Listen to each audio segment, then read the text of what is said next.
Salutations to all our future judges. In this video, we are going to see how to get outstanding scores in judicial exams, part 4. Already 3 parts have been published.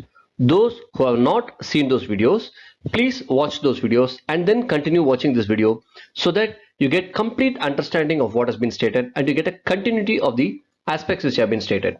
In addition to this, various videos have been published in this channel which would be really helpful for any judicial aspirant. According to your needs, you can go and watch those videos and they would help you succeed in your judicial exams.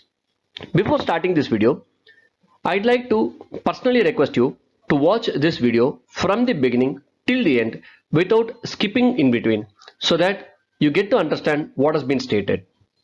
And in addition to this, you please take a notebook and note down the points which have been stated in this. These would be of great or immense utility to you when you reach your exam. Now, let us have a recap of what are the stages to be crossed for getting outstanding scores in judicial exams. Stage 1 is obtaining the requisite education qualification, and stage 2 is fulfilling the professional requirements. Stage 3 is shattering the mental block. Already these 3 stages have been covered. Now we'll be seeing the other stages which are left pending. Now stage 4, which says that how a candidate should get trained to handle external pressures, because it is very essential. Even if you become a judge, you need to know how to handle the pressure. It is very important because generally many of the magistrates or many of the civil judges who have already obtained or who are now working as a judge, they are facing so many problems based on the external pressures. Now let us see how to handle those external pressures. There are 3 sources of external pressures, mainly from peer, and the other one is from family and from the office. Now let us see one by one as to how they create a pressure and how we can resolve or handle that pressure. The first one is peer pressure. As you all know, peer, the word peer means practically equals or those who are equal to us. Now in this context, let us assume that other candidates are your peers, that is those who write the exam with you, judicial exams. So they are the peer. Let us assume so. Now what are the problems they cause? For example, you may be a candidate writing an exam and there may be another candidate who is writing the same exam, maybe a civil judge exam or a district judge exam. So what they'll do is they'll try to avoid you. They'll try to ensure that you are not getting into contact with somebody or getting into contact with that person. They might try to avoid you, thinking that when they avoid you, there is a possibility that you might drop the idea of attending the exam itself. And the other way they could do is they can even insult you, saying that you are not capable of getting qualified for exam, or saying that since you are from this background, you may not be in a position to succeed in your exams. They could give any reason. They could in any way insult you. And the other way they could do is they'll be talking sweet with you. They'll be beautifully having an interaction with you, but still they would hesitate to provide you any study material or any other support which you need for your success. And the next way they can do is, for example, let us imagine there are 3 candidates who are writing the exams. There could be one candidate among these 3 who might be creating a conflict between the other 2 candidates. There are people who do like this. So the third person, he can even seek the help of others to create a conflict between the other 2. So in these ways, the peers can create a problem to a candidate or a prospective judicial aspirant. Now let us see what are the solutions which we can identify or practically implement to resolve all these problems.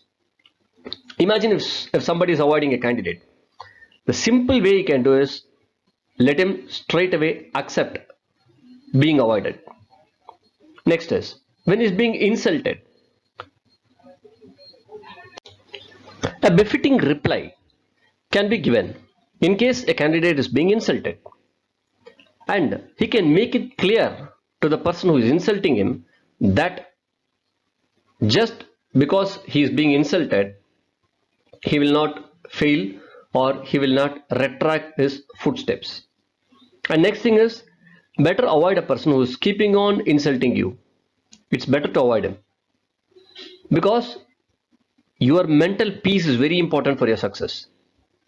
If you can convince that person who is insulting you, it's well and good, please go ahead and do it. If you cannot do it, stop it there and avoid that person absolutely. Next is, imagine a candidate is not providing you study materials or any other support. He could be your friend also, or calling himself to be your friend, but still he might not be helping you with study materials or any other support what you require. In that case, what you can do is you can find out the source from which he got the material. And in general, there will not be only one source of material, there may be other source of materials. Try to find out the other source and try to get the material from that person. It would really be helpful. And the other way is, you can obviously use your internet to find out the needed materials, because in internet plenty of materials are available nowadays. That would really come in handy. And in addition to this, the libraries are open everywhere. Anyone can go and study in a library. There is no specific restriction. Or you can seek the help of any person who has got an access to the library. Ask him to get a book for you, and from that book also you can read. That is another way of getting it done. Then imagine a situation where a person is creating a conflict between two people who are practically doing something constructive. Imagine two candidates are preparing for exam. The third candidate is creating issues between these two people.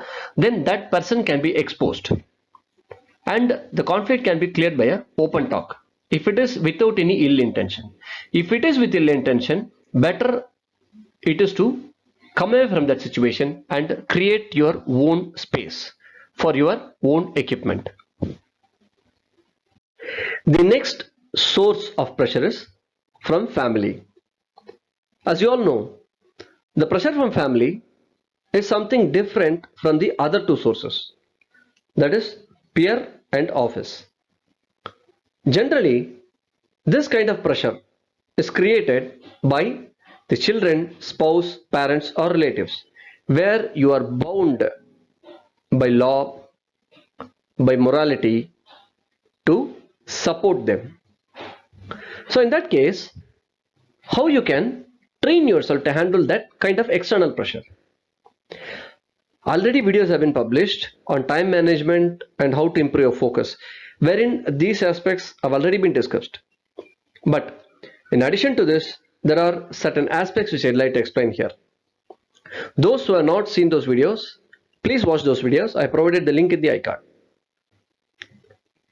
What you can do is you can try to convince the family members by saying that they can enjoy a better lifestyle after you succeed as a judge.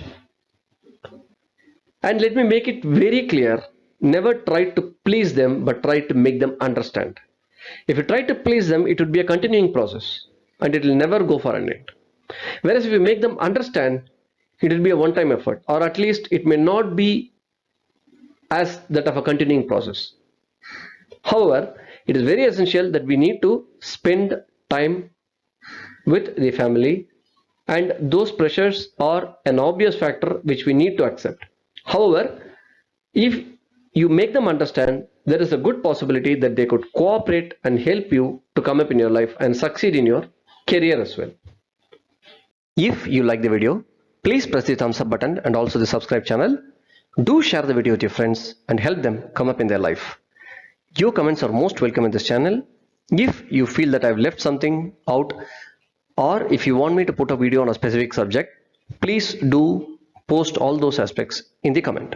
I'll try to post a video, or I'll try to respond to your comment. Let us join hands together and contribute for a learned society. Thank you.